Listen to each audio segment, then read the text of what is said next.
We've got our plot all limed and disked, and today we're going to put the seed down. And so the first bag of custom blend backwoods attraction is going in.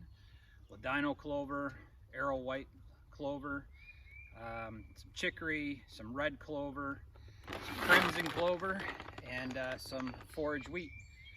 We'll let you know how it goes.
We just finished our food plot planning for the 2020 season, and this plot is full of a lot of clover, both annual and perennial.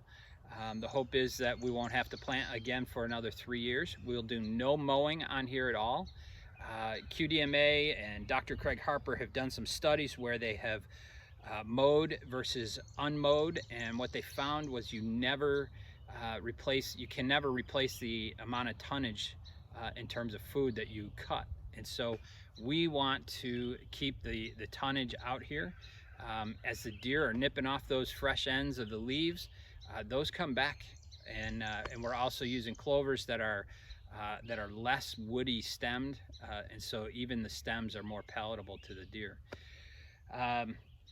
Our goal in doing food plots is not to provide a kill plot or to provide a place for us to hunt, but to supplement the food that our deer are in desperate need of.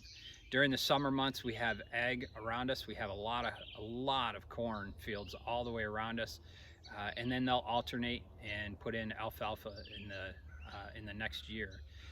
This year, it's all corn, and that corn gets devoured. And what we want to do is, once that corn comes down, we want to provide additional food. So we've used a mix of cool season, warm season clovers, arrow white, ladino, red, some chicory, and some forage wheat in order to provide some food for the fall months. And then the hope is also crimson and red clover. I don't know if I mentioned those or not. Provide additional food so that the browse on the ag is not as heavy, but certainly the browse in the habitat isn't as heavy. We're also doing a ton of habitat management. We're bringing down a lot of trees to open sunlight to the floor so that we're getting a lot of native browse in that the deer will be able to eat on. And we are planting a number of native shrubs as well: nannyberry, silky dogwood, gray dogwood, American plum. We're planting a bunch of that stuff as well, partly to help the pollinators, but also in part to offer more browse. So stay tuned. We'll update on this plot and how it's looking in the coming weeks and months. And good luck to you all in your adventures.